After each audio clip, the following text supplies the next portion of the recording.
Hello there folks, welcome back to the Football Manager 2022 beta. Today is time for the finale of the Burnley side, the last game of the season, and a season that, if we win this match against Leicester, I think has been really successful. If we beat Leicester, we confirm our spot in the top 10. We could finish as high as 8th, but I doubt it, because Wolves have got a goal difference 5 goals superior to us. But if we win, possibility we could move into 9th, but certainly confirm a top 10 place. We've got one match to go against Leicester.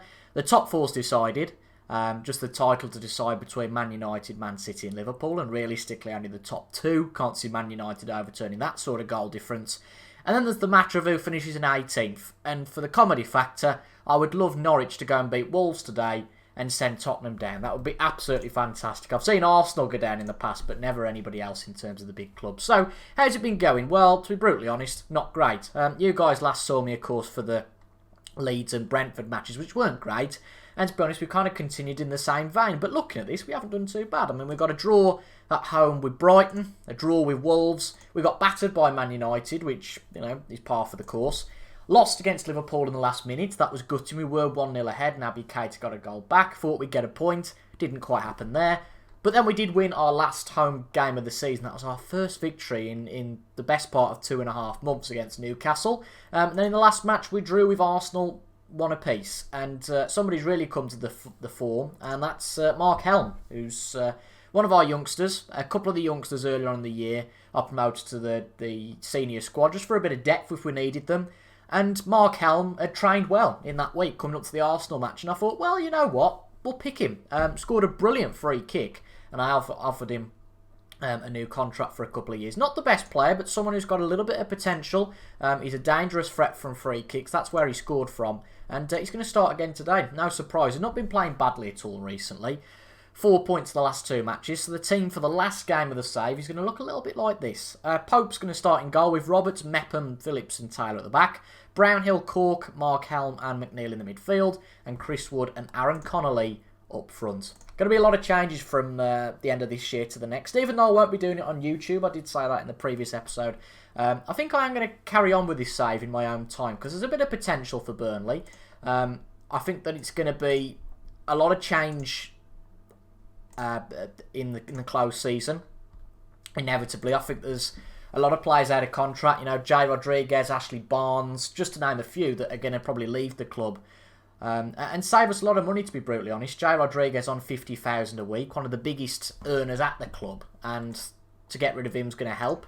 He's a decent player, he's a team leader and all the rest of it, but a player that's, probably had his time, and to give him another 2 or 3 year contract would be ridiculous. Patson Daka looking to ruin our day and go and beat us. Leicester are 1-0 up here at the King Power fairly early on. It is very bright out there now, but actually the camera doesn't look too bad. The exposure is just about right there. But good ball from Tielemans through to Patson Daka. Nat Phillips missed that and gets past Nick Pope. But it's early days, it's only the first couple of minutes, so nothing to panic about just yet. Going to keep an eye on the Norwich and Tottenham results. Tottenham are playing against Man United. However, Norwich are losing early on here against Wolves, so it might just be one of those things that neither side can really take advantage, and Tottenham will stay up just by that virtue.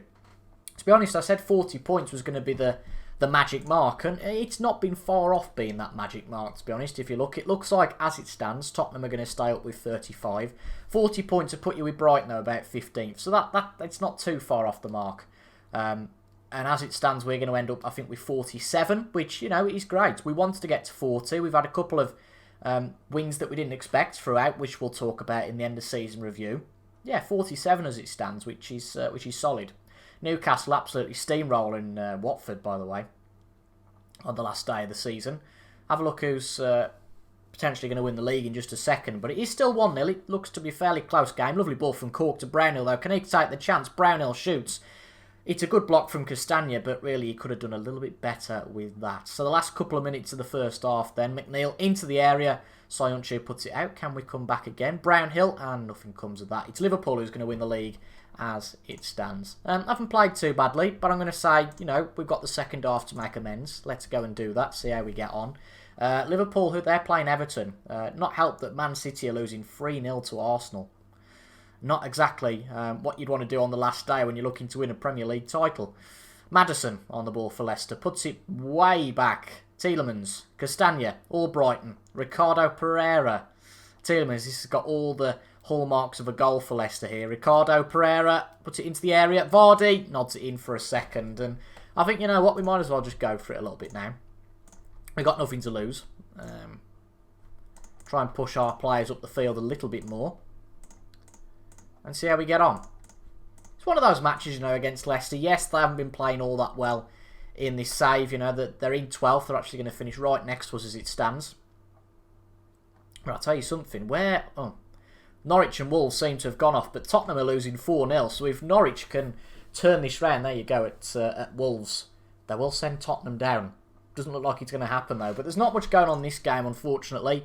Funnily enough, we seem to have made more of the chances, but not really done too much with them.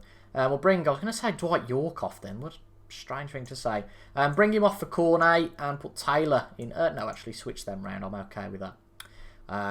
And we'll also bring Connolly off, who's not had the best of games, but if we look at the end of the season, has not had a bad start to his career here at Turf Moor. All Brighton into the area. Very nearly 3-0 for Leicester. Not exactly the end of the season we wanted, I don't think, but, well, it's typical. We come on camera, you know, we got a draw against Arsenal, we beat Newcastle, we could have shown that, but no, we show a bit of a rubbish performance against Leicester. It's sod's law, isn't it, really? Soyuncu, Johnny Evans.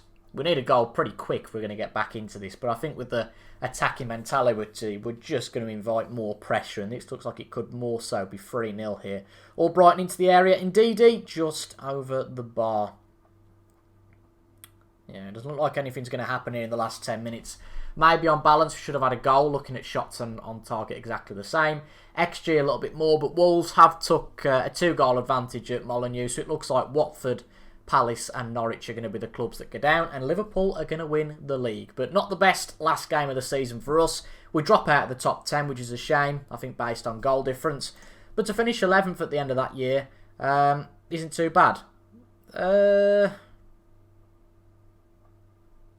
don't like what I saw from this team. I think that's fair enough. We didn't offer too much. Yeah, it was hardly a performance to cheer the fans up, but we still finished in 11th. In terms of the season of a whole, I think we can be proud. Liverpool win the Premier League. We got nearly £20 million there. You can see that the club are delighted in terms of the club vision. We've fought bravely against relegation and we've remained in the Premier League. Alright, maybe not with the football that the club are expecting, but I think they can justify that by my job security being untouchable. Liverpool have won the league then. Arsenal beat Man City 4-1. That's really damaged their pride. Norwich go down, although they give it a decent go. Watford and Crystal Palace have gone as well. But not a bad year for us. We finished 11th, and here we go then. The end of season review for this year. So let's have a look at the new arrivals. So players in. I mean, Mark Helm was bought in from Manchester United before we joined, I believe. And he looks to have been a good player so far. Aaron Connolly, though, he's really been our best player who's come in, I'd say.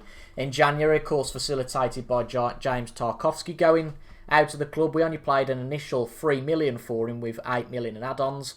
And only paying him $27k a week. And I think that's been a good signing so far. According to this, 14 appearances, 7 goals and 1 assist. That's not too bad at all. Nat Phillips came in. Again, played well. I think for the money, it's an absolute steal. Lennon, again, we didn't make that signing. The signings we did make, we bought in Balogun. I agree, the fee was terrible value for money. We paid $1.5 million over the season. Didn't play a lot at all. But at the start of the season, we needed a striker, and he didn't really fit the bill, unfortunately. Mepham's been a good signing, I think. He's got time to bed in and learn. I'm not so sure Bellegarde's been such a good signing. He's been okay, but nothing brilliant, especially for the money we paid for him. And then Christian Bielik, unfortunately, hasn't had a chance to prove himself yet. He's been out injured for the season so far. Transfers out then. Who did we get rid of? Of course, we got rid of Eric Peters, Kevin Long. Tarkowski was the big one, really. We sold him for $10 million. Doesn't seem to have done anything brilliant, though, whilst he's been at Newcastle. Loans going out. Bailey for Peacock Farrell. This is the player I was talking about on yesterday's episode, I think. He'll come in as a backup for Nick Pope next year. Looks to be a solid player. A couple of youngsters going out on loan as well. So if you look at the season results, yeah, unpredictable teams. We actually rose to 6th at one point, completely forgot about that. But it was this first 6 games that was really crucial. We got 10 points out of those.